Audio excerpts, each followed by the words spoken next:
Assalamualaikum warahmatullahi wabarakatuh.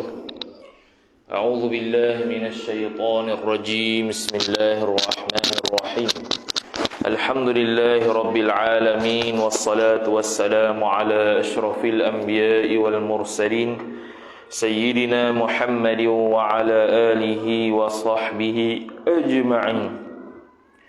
سبحانك لا علم لنا إلا ما علمتنا إنك أنت العليم الحكيم ولا حول ولا قوة إلا بالله العلي العظيم رب اشرح لي صدري ويسر لي أمري واحلل عقدة من لساني يفقه قولي وسدد لساني واهد قلبي بحق نبيك محمد صلى الله عليه وسلم اللهم أغننا بالعلم وزينا بالحلم وأكرمنا بالتقوى وجملنا بالعافية نوينا التعلم والتعليم والتذكر والتذكير والنفع والانتفاع والإفادة والاستفادة والحث على التمسك بكتاب الله وسنة رسوله صلى الله عليه وسلم ودعاء إلى الهدى والدلالة على الخير ابتغاء وجه الله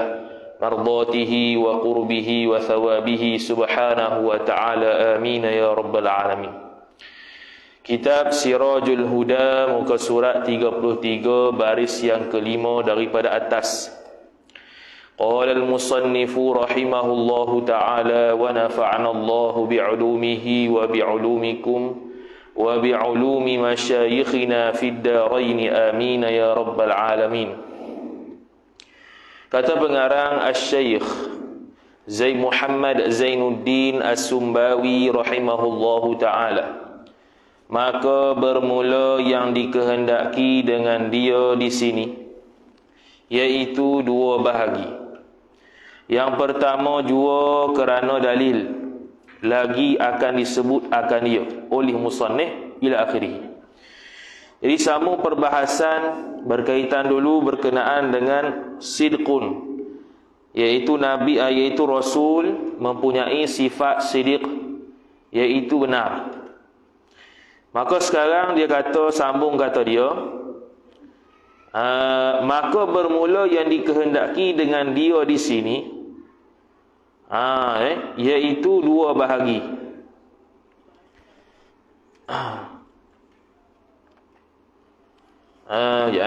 Dikehendaki dengan dia di sini. Dia kata dulu berkaitan apa tu? Siddiq itu tiga bahagi. Pertama, siddiq pada mengaku akan diri menjadi utusan, dan kedua, siddiq pada segala hukum. Okey. Maka bermula yang dikehendaki dengan dia di sini. Okey. Maka bermula yang dikehendaki dengan dia dengan amanah, dengan siddiq itu. Siddiq kan ada tiga. Pertama, siddiq dengan makna benar terhadap pengakuan dia menjadi Rasul. Satu. Yang kedua, siddiq iaitu benar terhadap segala perkara hukum yang disampaikan oleh Rasul tersebut. Yang ketiga ialah siddiq dari sudut perkataannya berkaitan dengan keduniaan. Kemudian yang dimaksudkan siddiq benar dalam Rasul di sini ialah dua saja. Dua yang pertama, iaitu siddiq iaitu benar mengaku Rasul, dan yang kedua benar dari sudut menyampaikan hukum. Adapun benar dari sudut perkataan dunia, hak tu cuma tak masuklah dalam i'tiqad ni, sebab kita tak nak berkait dengan hukum hakam dan kerasulannya.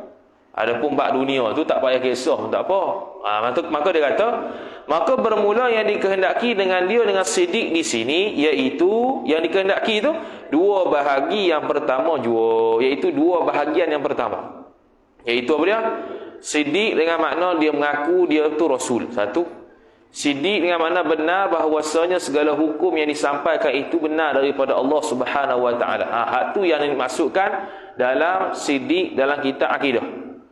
Adapun siddiq dengan makna benar terhadap apa disebutkan berkaitan dengan dunia, hak tu tak nafi, cuma tak masuklah dalam kitab akidah ni. Sebab dunia ni tak ada kaitan dengan akidah. Maka dia kata pula, kerana dalil yang lagi akan disebut akan dia akan dalil tersebut. Kenapa disebut hanya dua saja siddiq dalam bab akidah ni? Kerana ada dalil yang akan disebutkan.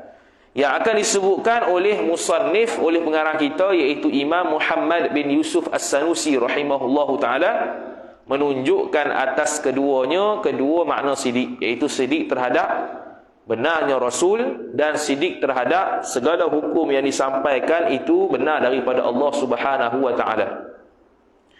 Dan adapun bahagi sidik yang ketiga itu, iaitu sidik yang ketiga. Apa dia sidik yang ketiga? Benar terhadap apa-apa yang berkaitan dengan dunia. Sidik hak situ tu masuk pada amanah. Dia masuk pada sifat amanah. Dia masuk pada sifat apa? Sifat amanah. Jadi sidik yang ketiga dikata dulu sidik pada perkataannya yang ta'aluk, yang berkait dengan segala perkara dunia, seperti berdirinya Zaid dan sebagainya. Maka dia kata hak sidik dengan makna tu dia akan masuk dalam bab amanah.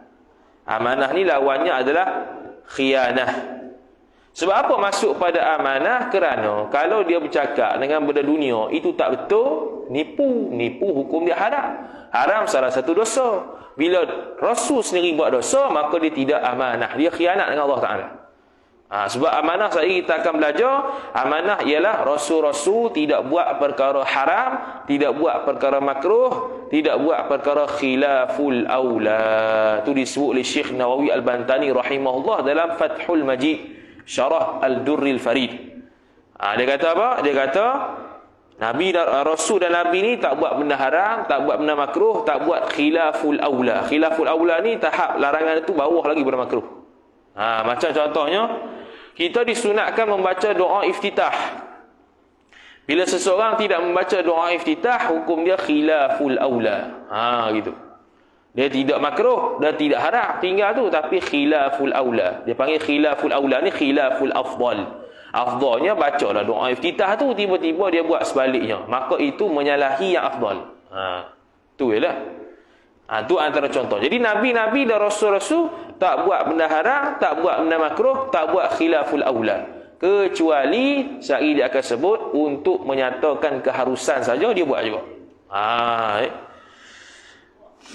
Wal amanah. Masuklah amanah. Kata musannif Imam Sanusi, bahasa Arab tu pengarang asal kitab Matan As-Sanusiyah.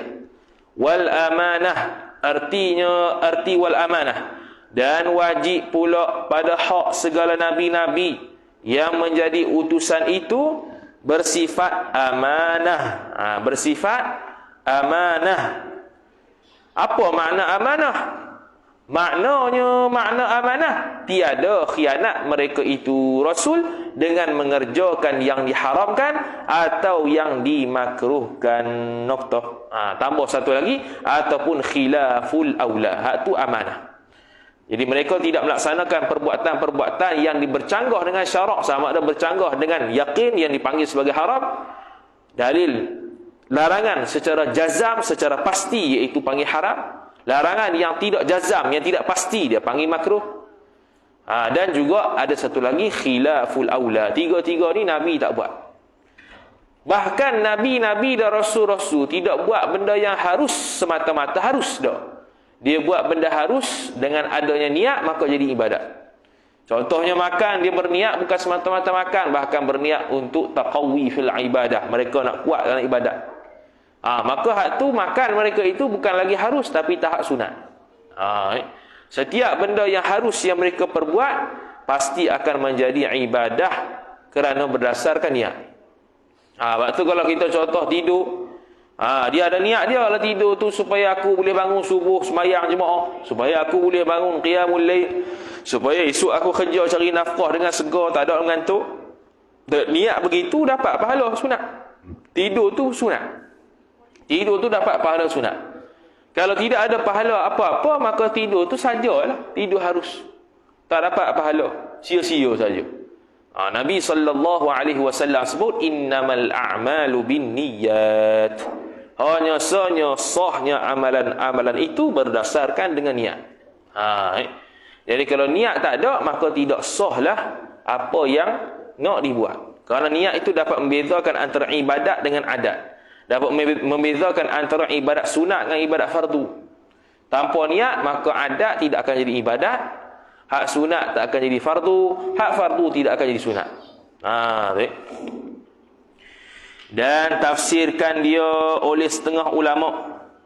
Tafsirkan amanah tu oleh setengah ulama, setengah mereka itu ulama, dengan bersifat segala mereka itu rasul, dengan peliharaan Allah segala zahir mereka itu rasul, dan segala batinnya batin rasul. Ini tafsiran yang kedua. Tafsiran yang pertama tadi kita kata makna amanah ialah mereka rasul-rasul ni tidak melaksanakan perkara yang haram, tidak melaksanakan perkara yang makruh, tidak melaksanakan perkara yang khilaful aula. Itu kalau makna yang pertama, tafsiran yang pertama. Tafsiran yang kedua, ada setengah ulama berpendapat amanah tersebut ialah rasul-rasul ni bersifat dengan maksum ataupun dipelihara Allah Subhanahu wa taala pada zahir dan batin. Batin itu hati, zahir itu anggota badan.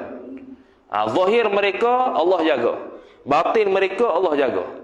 Cuma kalau kita nak himpun dua pendapat ni boleh juga.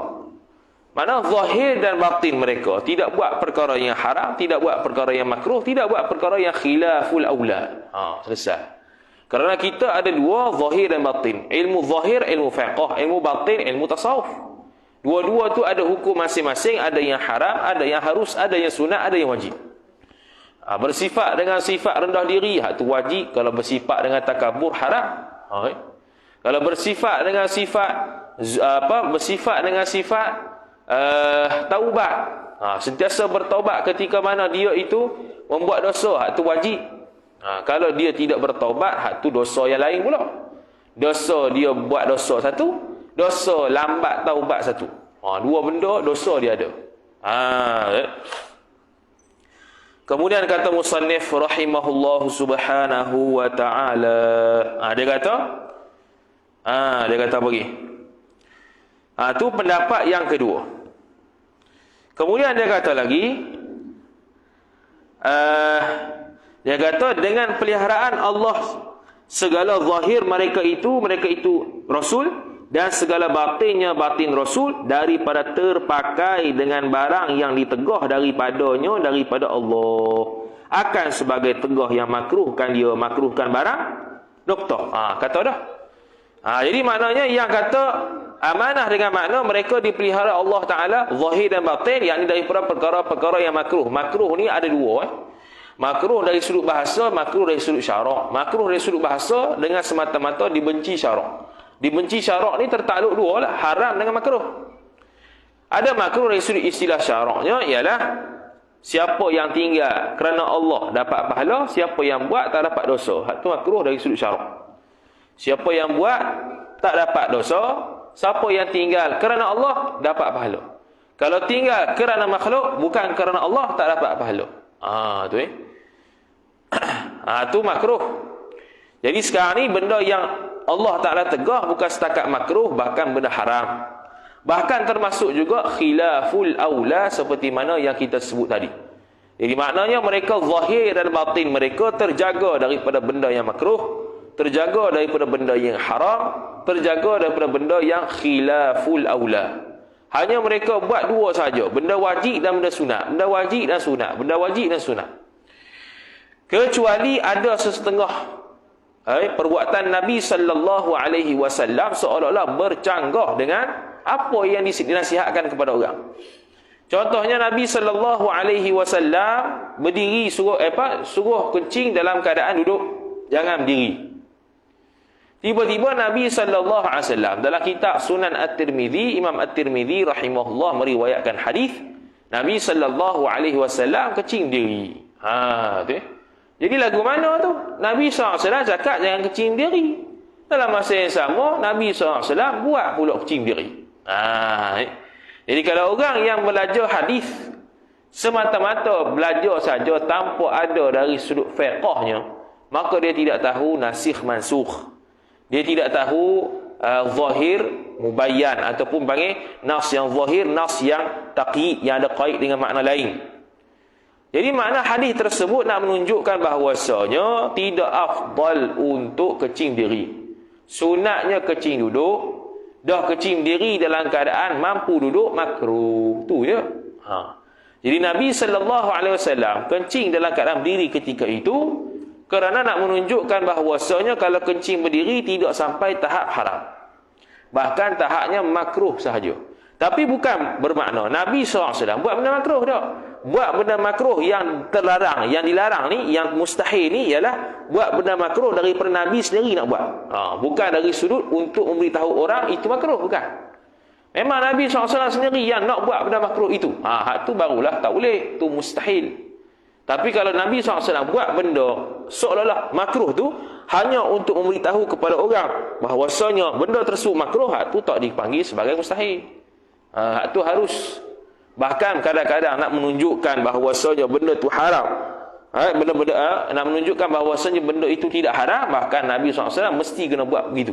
Supaya nampak zahir nyata kata benda tu bukan haram. Begitu juga contohnya sembahyang tarawih. Nabi SAW setiap malam sembahyang tarawih di masjid.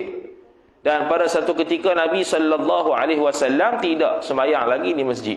Tak penuh 30 Ramadan. Sebab apa? Kerana kalaulah Nabi SAW sembahyang tarawih di masjid semua-semua 30 Ramadan, takut-takut akan jadi wajib ke atas umat untuk sembahyang tarawih. Bukan bermakna kita lepas tarawih tu, masuk Ramadan, tarawih 10 Ramadan yang mari, akhir-akhir tak mari dah. Sebab apa? Sebab Nabi SAW buat jeng gitu. Baca hadis sendiri tak ada pekor. Lepas tu ngaji hadis, baca hadis tu kena ada pekor sekali. Kenapa dia Nabi buat begitu? Tu salah satunya. Ada banyak lagi lah hadis-hadis berkaitan dengan seolah-olah macam bercanggah dengan Nabi buat. Tapi sebenarnya tidak bercanggah, bahkan nak menunjukkan keharusan saja. Kemudian kata musannif rahimahullah subhanahu wa ta'ala,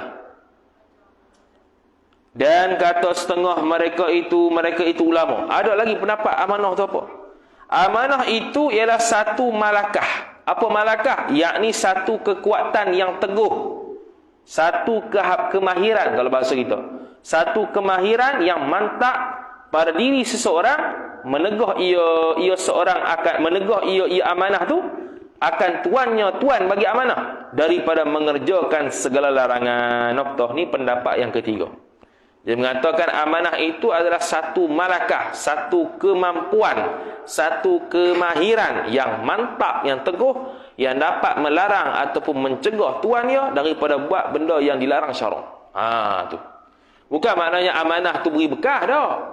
Beri bekah tak Allah Ta'ala yang dapat melarang dia atau dapat menegah seseorang daripada buat maksiat. Allah Ta'ala juga yang dapat memberikan taufik pada seseorang sehingga buat kebaikan. Itu tidak dinafikan. Cuma nak makna kita nak bahas amanah tu sendiri satu malakah, satu kemahiran, satu apa dia panggil tadi, satu kekuatan yang mantap ada pada diri seseorang, yang dia mana dia itu dapat mengubah tuan dia itu daripada melaksanakan perkara-perkara yang diharamkan daripada syarak, dan dapat mendorong tuan dia tadi untuk membuat dan melaksanakan amal taat pada Allah Subhanahu wa taala. Jadi khilaf hakikat amanah tu apa pada tiga. Cuma yang biasa kita jumpanya ialah yang pertama tadi sahaja, iaitu amanah itu adalah satu sifat yang mana mesti ada pada Rasul, yang mana kalau mereka ada sifat tersebut, mereka tidak akan buat perkara-perkara yang dilarang syarak, sama ada haram ataupun makruh ataupun khilaful aula. Tiga tu. Yang hanya dibuat hanyalah wajib dan sunat sahaja. Benda makruh tak buat, khilaful aula tak buat, benda haram apatah lagi tak buat. Habis. Kemudian kata musannif rahimahullahu ta'ala, maka atas tiap-tiap satu daripada segala tafsir yang tersebut itu, maka iaitu tiap-tiap satu tu tadi kembali kepada ismah, iaitu yakni apa ismah? Terpelihara daripada larangan Allah Subhanahu wa ta'ala. Dia khilaf saja, khilaf dari sudut lafaz je, makna sama ya. Nak kata dia terpelihara daripada dosa, selesai. Dia terpelihara daripada larangan Allah, selesai. Terpelihara daripada benda makruh, terpelihara daripada benda haram, terpelihara daripada benda khilaful aula, supaya nak tunjuk kepada umat Nabi sallallahu alaihi wasallam secara khususnya tidak boleh untuk berbuat sedemikian, kerana Nabi sallallahu alaihi wasallam melarangnya, sama ada melarang dari sudut perkataan ataupun perbuatan Nabi sallallahu alaihi wasallam. Tu. Habis sifat amanah. Sifat seterusnya, wa tablighu ma umiru bi tablighihi lil khalqi. Artinya wajib pula pada hak segala mereka itu rasul bersifat dengan tabligh. Adapun Nabi tak wajib bersifat dengan tabligh kerana mereka bukannya tugasnya untuk menyampaikan. Jadi ada perbezaan pendapat ulama, adakah Nabi dan Rasul itu sama ataupun beza. Pendapat yang mu'tamad dalam mazhab Ahlus Sunnah wal Jamaah, Rasul dan Nabi ini orang yang berbeza. Nabi ini ialah orang yang diberikan wahyu kepada seseorang, orang yang diberikan wahyu daripada Allah Subhanahu wa taala tanpa disuruh untuk menyampaikan kepada umat. Hak tu Nabi. Adapun Rasul ialah seseorang yang diberikan wahyu oleh Allah Subhanahu wa taala dalam keadaan dia disuruh untuk menyampaikan kepada umat. Okey. Bila kata menyampaikan kepada umat, menyampaikan apa? Menyampaikan ni ada 3 peringkat, ada 3 benda. Sekali dia akan sebut 3-3 tersebut. Maka dia kata musannif, wa tablighu ma umiru bi. Okey, dah baca dah. Okey. Yakni dia kata wajib pula pada hak segala mereka itu rasul bersifat dengan tabligh, yakni menyampaikan barang yang disuruh segala mereka itu rasul dengan menyampaikan barang bagi segala makhluk. Noktah. Okey, dia ada 3. Pertamanya menyampaikan kepada makhluk benda yang Allah suruh sampai, tak ada khilaf. Memang Allah suruh sampai, dia mesti akan sampaikan. Kalau dia tak sampaikan, hukum dia haram. Jadi kalau Nabi SAW dan Nabi-Nabi lain buat benda haram, itu mustahil. Jadi mesti Nabi menyampaikan.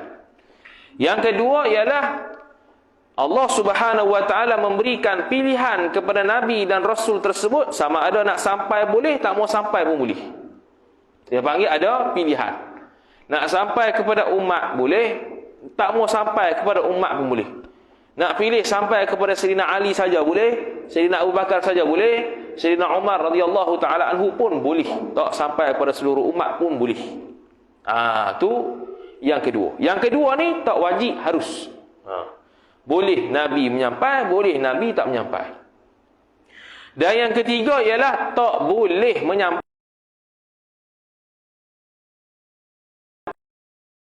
menyampaikan kepada umat. Nabi larang 100%. Tak akan boleh sampai bila-bila dia sampaikan kepada umat kerana tak ada kebenaran dan keizinan daripada Allah Subhanahu wa taala. Jadi bila Nabi menyampaikan juga, hukum dia haram. Bila hukum dia haram, Nabi buat benda haram. Nabi buat benda haram, mustahil. Itu ternafi. Maka yang wajibnya dia menyampaikan benda yang Allah suruh sampai sahaja. Itu yang wajib. Maka tidak betul lah kalau orang kata, Nabi sallallahu alaihi wasallam dah sampai dah belaka kepada umat tu. Tak ada tiba-tiba dia sampai kepada benda yang tak sampai kepada umat. Contohnya ada orang mimpi Nabi. Mimpi Nabi sallallahu alaihi wasallam. Contohlah Nabi sallallahu alaihi wasallam beri satu amalan. Jadi ada orang ingkar, kata mana mungkin Nabi sallallahu alaihi wasallam beri amalan dalam keadaan Nabi sallallahu alaihi wasallam akan menyampaikan kepada semua umat, bukannya khusus kepada setiap orang. Hak tu salah. Hak tu salah. Sebab apa? Sebab kita kata ada benda yang Nabi sallallahu alaihi wasallam boleh beri pilih untuk Nabi itu menyampai ataupun tidak. Ini kalau zaman sahabat lah. Nabi SAW kadang-kadang tak sampai pada semua sahabat, sampai ke satu je, seorang. Untuk dia seorang je. Boleh tak? Boleh. Hak tu wajib, tak wajib, hak tu harus. Yang wajibnya benda yang memang semua umat kena tahu, maka Nabi SAW akan beritahu secara umum apa yang Nabi SAW nak cakap. Ada benda yang tak Nabi SAW secara umum, bahkan secara pilihan Nabi saja. Nabi nak sampai, boleh, tak mau sampai, sudah. Nabi nak pilih orang untuk sampai ke benda tu, boleh, tak mau sampai dengan benda tu pun boleh. Cuma kena ingatlah, kalau mimpi Nabi tu pun kena mimpi sungguh lah, jangan mimpi bohong lah. Ini mengaku mimpi Nabi, rupanya mimpi setan. Nabi cerita lagu tu. Tu Dan kalau mimpi Nabi pun tak mengaku ke orang, buat status Facebook ke tak ya. Senyap-senyap dah. Buat status Facebook apa? Tu. Kemudian, dan keluarlah dengan kata musannif, barang yang disuruh dengan menyampaikan itu, keluar barang yang disuruh Allah akan segala mereka itu Rasul dengan menyembunyikan barang daripada segala makhluk. Jadi keluarlah kata ada benda yang Allah suruh sembunyikan. Mana benda? Maknanya Rasul. Tak semua benda dia menyampaikan. Ada benda yang Nabi dan Rasul saja yang tahu. Sahabat pun tak tahu. Nabi SAW pernah berjalan di satu kawasan, nampak para sahabat Nabi SAW bergelak ketawa. Huha. Taklah gelak gitu, gelak sungguh lah. Kemudian Nabi SAW pun bersabda, kama qala, katanya, kalaulah kamu tahu benda yang aku tahu, niscaya kamu banyak menangis, tak banyak ketawa. Maka sejak pada tu para sahabat Nabi SAW pun menangis. Kalau kamu tahu benda yang aku tahu, maknanya apa? Ada benda yang Nabi tahu yang tak dibagi tahu. Ada benda yang Nabi SAW tahu yang tak diberitahu kepada sahabat, bahkan kepada umat Nabi SAW. Kemudian kata musannif rahimahullahu subhanahu wa ta'ala, dan barang yang disuruh pilih segala mereka itu Rasul, antara menyampaikan barang dan tinggalkan menyampaikan barang. Keluar juga hak ni. Hak ni diberi pilih. Mu nak sampai pun boleh, tak mau sampai sudah. Tak jadi wajib, tak jadi mustahil. Harus saja. Nak zikirkan, nak menyampaikan amalan zikir kepada sahabat tertentu sila. Tak mau menyampaikan zikir terhadap sahabat tersebut pun sila. Tak mau sampaikan kepada umat pun sila. Nak sampaikan kepada umat pun boleh. Tu wahyu daripada Allah Subhanahu wa taala kepada para rasul dan nabi. Maka iaitu bila kata Allah Subhanahu wa taala suruh sembunyikan, maka wajiblah disembunyikan barang yang disuruh Allah akan mereka itu Rasul dengan menyembunyikan barang. Benda yang Allah taala suruh sembunyi, wajib sembunyi. Dan tiada wajib atas mereka itu Rasul suatu pun pada barang yang disuruh pilih mereka itu Rasul. Benda yang disuruh pilih untuk sampai, boleh tak sampai, boleh tak wajib mereka tu sampai. Bahkan hukumnya adalah harus. Kalau Allah larang untuk sampai, mereka sampai juga, mustahil, tak boleh diterima, sebab akan langgar perintah Allah Subhanahu wa taala yang membawa kepada perbuatan nabi-nabi dan rasul-rasul ni kepada benda yang haram. Mustahil. Kata musannif rahimahullahu taala, وَيَسْتَحِيلُ فِي حَقِّهِمْ عَلَيْهِمُ الصَّلَاةُ وَالسَّلَامُ أَضْدَادُ هَذِهِ الصِّفَاتِ. Artinya, dan mustahillah pada hak segala mereka itu Rasul, alaihimus salatu wassalam, mustahil lawan segala sifat yang tiga tersebut. Sifat apa? Sifat sidiq, amanah, tabligh. Mustahil. Sebab apa kena belajar bab mustahil? Kata Imam Asy-Syarqawi dalam kitab Hasyiah Asy-Syarqawi 'ala al-Hidhili. Dia kata apa? Kita belajar bab mustahil kerana nak memperkuatkan benda yang kita faham dalam bab wajib. Wajib pada hak Allah, wajib pada hak Rasul, faham dah? Faham pula hak mustahil untuk mengkejapkan lagi kefahaman kita terhadap benda yang wajib dan mesti pada Allah, mesti pada Rasul. Dia panggil apa? Salah dalam bab ataupun bidang usuluddin ini menyebabkan kepada kesalahan yang cukup besar. Kesalahan yang cukup banyak. Kesalahan yang besar dalam akidah tidak sama dengan kesalahan besar dalam fiqh. Kesalahan besar dalam fiqh berdosa fasik. Fasik yang tidak membabitkan keimanan. Tapi kalau akidah sesat, salah, boleh jadi fasik yang besar dan boleh jadi kufur wal'iyadzubillah. Fasik dalam bab akidah, selagi mana dia beriktikad begitu, begitulah dosa setiap saat. Dosa. Sebab dia iktikad begitu. Selagi mana dia iktikad dengan iktikad yang sahih, maka pahala gitu. Jadi iktikad akidah ni senang diamalkan, iaitu yakin, selesai. Tapi kalau yakin benda salah, boleh jadi fasik. boleh jadi kufur. Wal'iyadzubillah. Kalau yakin benar-betul, boleh jadi orang beriman yang sempurna dari sudut akidah.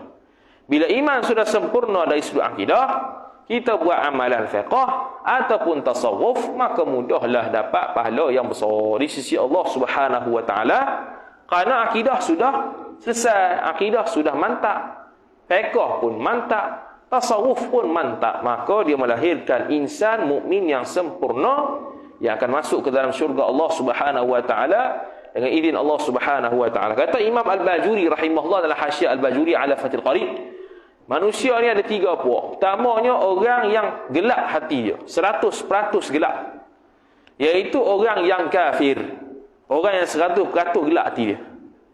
Yang keduanya ialah orang yang separuhnya gelap, separuhnya cahaya, iaitu orang Islam yang tidak belajar. Separuhnya adalah gelap, separuhnya adalah cahaya. Dan orang yang ketiga ialah cahaya penuh di hati dia, iaitu orang Islam yang belajar. Sebab kalau dia belajar, amalan dia itu sah dan diterima Allah Subhanahu wa taala. Kalau hanya Islam, dia beramal tanpa dia ketahui apa benda yang dia buat itu. Dia tak belajar, tak pernah bertalaqi, tidak pernah berkitab, tidak pernah mendengar sama mana-mana orang yang berkeahlian bercakap pasal agama, dia tak pernah pergi majlis tersebut.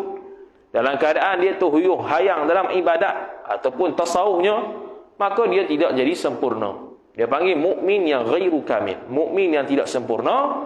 Kalau berat kuk dosa, maka tidak diampunkan Allah. Jikalau tidak diampunkan Allah, maka orang tersebut akan masuk ke dalam neraka Allah Subhanahu wa taala qadar dosa yang dia perlu bakar beribu-ribu tahun. Habis selesai bakar semua dosa-dosa tersebut, barulah dia akan masuk ke syurga Allah Subhanahu wa taala semula, tempat asal. Tapi kalau dia berat ke arah syurga, dia berat ke arah amalan baik, maka dosa-dosa tersebut akan kalah dengan amalan kebaikan tersebut, maka dia akan masuk ke dalam syurga Allah Subhanahu wa taala. Kalau sama 50-50, dosa pun dia, pahala pun dia 50-50. Orang tersebut juga akan diberatkan Allah Subhanahu wa taala masuk ke dalam syurga. Lebih berat ke arah kebaikan berbanding dengan keburukan yang dia buat 50-50. Kemudian kata musannif rahimahullah Subhanahu wa taala, habis. Kemudian apa 3 sifat tu? Wahiya al-kadhibu, artinya dan iaitu 3 sifat tu dusta. Pertama, dusta lawannya sidiq. Sidiq apa dia? Sidiq benar. Apa benar? Iaitu bila kita tengok dia cakap, kemudian kita tengok di realiti, betul. Tu dia panggil sidiq. Betul. Tapi sebaliknya, kalau kita tengok realiti dulu, kemudian kita dengar orang cakap, betul, betul. Hak tu betul, haqqun, tu haqq. Tu istilah dia. Contohnya kita kata, kedai apa? Contoh apa? Contohlah kita kata, nasi ayam di depan Iniza, ada jual. Kita dengar dia cakap, kita pun gila depan Iniza, ada sungguh nasi ayam tu. Maka perkataan dia tu sidkun, betul. Tapi kalau kita pergi dulu kedai nasi ayam depan Iniza, kita pergi, tahulah, ada. Lepas tu kita pun dengar orang cakap kedai nasi ayam depan Iniza, hak tu perkataan tu hakun, tu juga. Istilah beza. Sidkun dengan hakun. Cuma sidkun lawannya kadhibun, bohong. Kalau hakun lawannya batilun. Batil, tak betul. Habis. Iaitu al-kadhib tu dusta, lawan sidiq. Lawan benar. Dan murad. Murad ni benda yang dimaksudkan. Murad ni bahasa Arab, murad ni. Ada nama orang Murad. Dia jadi Murad. Nama orang dulu Murad lah. Murad tu murad lah. Kalau dia ikut bahasa Arab, mim ra alif da, Murad. Dia ikut bahasa Melayu, Murad. Doktor Murad contohnya. Murad tu asal murad. Nama pelik-pelik, tapi itulah nama bahasa Arab. Macam dululah orang dulu. Tak tahulah sini orang dulu kalau nama Kadir. Kadir. Bukan Kadir tu. Kadir tu lain. Ni nama orang Kadir tu. Kadir tu asal pada Qadir. Asal pada Abdul Qadir. Abdul Qadir. Jadi kod Melayunya Kadir gitu ya. Tu nama orang dulu gitu, pendek-pendek, tapi sebenarnya dia asal pada bahasa Arab. Cuma bahasa eja kod Melayu ni lain ya. Kemudian, dan murad, jadi benda yang dimaksudkan dengan dusta itu, iaitu benda yang dimaksudkan dengan dusta tiada muafakat khabaran dengan barang yang sebenar. Tu kita kata apa yang dikhabarkan tu tak muafakat, tak 100% sama dengan realiti. Dia kata nasi ayam depan Niza, tengok bukan nasi ayam, nasi itik. Maka dia bohong. Cakap apa tu bohong. Bohong pula dalam tasawuf ada dua. Bohong yang wajib, bohong yang haram. Ada bohong yang ada bohong yang sunat ada juga. Bohong yang sunat, bohong yang untuk melegakan hati orang tu, menyeronokkan hati orang tu. Tu dalam kitab Penuh Bagi Hati kita dah bahas dah. Contoh kalau dia ni poligami contohnya, dia puji isteri cantik padahal uduh. Tapi sebab apa dia puji tu? Sebab dia tu nak menyedakkan hati isteri dia. Boleh walaupun dalam hati huduh apa kata cantik nak menyedakkan hati. Contoh, ada yang bohong wajib, iaitu kalau seorang itu nak kena bunuh, dia sembunyi di belakang rumah kita. Kemudian orang nak bunuh dia pun tanya kita, ada nampak orang lalu sini? Kita pun kata tak nampak. Bohong tu. Bohong tu bohong wajib, sebab kalau kita tak bohong, dia boleh bunuh kawan tu. Bila bunuh kawan tu, kita pun dosa juga, sebab kita tidak bohong dia. Kita tidak melihara darah saudara Islam kita, maka hukum dia dosa, tidak bohong di situ. Ada bohong yang haram. Bohong haram tu makruf lah. Bohong yang mencederakan maruah orang, mencederakan harta orang. Kalau tak mencederakan harta orang, maruah orang, dosa kecil. Kalau mencederakan harta orang, maruah orang, dosa besar. Dua-dua tu dosa belaka. Tu bohong. Jadi bohong tak mestinya buruk, tapi ghalibnya bila kata bohong, buruk lah. Tu ya. Wal khiyanatu bi fi'li syai'in mimma nuhu anhu nahya tahrimin aw karahatin. Artinya, dan khianat dengan mengerjakan suatu daripada barang yang ditegahkan segala mereka itu Rasul daripada barang tu akan sebagai tegah yang diharamkan atau tegah yang dimakruh, yakni tegah yang makruh dan juga khilaful aula. Tiga tu. Dia buat juga, itu khianat. Khianat ni salah satu daripada sifat munafiq. Kita diberikan amanah untuk menjaga harta dia, kita pun guna harta dia tanpa izin dia. Itu khianat. Bila khianat kepada harta orang, kena wajib minta maaf pada dia lah. Kalau membabitkan hak orang, wajib kembalikan semula hak orang tersebut, kerana kita melanggari amanah. Cuma amanah di sini, amanah dari sudut Rasul-Rasul tidak buat perkara yang ditegah oleh Allah Subhanahu Wa Taala, kerana kalau dia buat benda yang ditegah Allah Taala, benda itu jadi sunnah pula. Jadi benda yang dilarang Allah dalam masa yang sama Nabi buat, maknanya ada tanakut, ada perlanggaran ataupun tidak selari antara suruh dengan tegah. Allah tegah tapi Nabi buat seolah-olah Nabi suruh. Jadi tegah dengan suruh tu berlanggar. Jadi tanakut, jadi apa? Berlanggar. Tidak muafakat, tak selari. Allah suruh larang, Nabi buat macam suruh buat. Jadi suruh buat, suruh larang. Lagu mana? Jadi itu mustahil. Jadi khianat pula Nabi sallallahu alaihi wasallam dan nabi-nabi lain buat benda dosa yang ditegah Allah Subhanahu Wa Taala. Maka tiada terbitlah sekali-kali, tiada keluarlah sekali-kali daripada mereka itu Rasul barang yang haram. Tak terbit langsung daripada perbuatan mereka benda yang haram. Jikalau menjadi dosa kecil sekalipun, tak boleh. Maka sebab itu Imam As-Sawi rahimahullahu ta'ala sebut dalam kitab Hasyiah As-Sawi ala Tafsiril Jalalain, siapa-siapa yang beriktikad Nabi Adam alaihi salam melakukan dosa kecil, hukum dia kafir. Kafir. Sebab dia berkaitan dengan akidah. Lepas tu dosa besar lagi tak boleh. Dosa kecil kafir dah. Dosa besar kau kafir. Lepas tu lagu mana? Semua nas, semua dalil daripada Al-Quran dan hadis Nabi sallallahu alaihi wasallam yang seolah-olah pada zahirnya macam menunjukkan nabi-nabi dan rasul-rasul buat dosa, wajib takwil. Wajib kita palingkan makna asal kepada makna yang lebih sesuai dengan Rasul. Seperti mana ayat-ayat mutasyabihat dalam bab berkaitan dengan Allah Subhanahu wa taala. Apa-apa yang berkaitan dengan Allah, ayat itu nampak macam serupa macam makhluk, wajib takwil kalau kita tidak dapat tenang dengan tafwid. Kalau tak dapat tenang dengan tafwid, serah makna kepada Allah, masih lagi ganggu jiwa kita, maka perlu takwil. Berhajat kepada takwil, lega hati kita, selesai. Dan jikalau dengan lupa sekalipun tak akan berlaku pada Rasul kalau nak buat maksiat. Tersilap. Tak ada. Tapi kalau terlupa dalam sembahyang, ada hikmah dia supaya kita tahu bagaimana kalau kita terlupa dalam sembahyang nak buat lagu mana. Adakah kena batalkan sembahyang buat lain ataupun sekadar sujud sahwi? Nabi sallallahu alaihi wasallam sudah tunjukkan. Sebab apa Nabi SAW terjadinya lupa? Sedangkan Nabi sallallahu alaihi wasallam boleh je Allah Taala suruh Nabi sallallahu alaihi wasallam cakap, kata kalau mu lupa buat sekian-sekian mu sujud sahwi. Boleh ya Nabi SAW cakap. Tapi kenapa Allah Taala memperlakukan Nabi SAW lupa juga dalam sembahyang?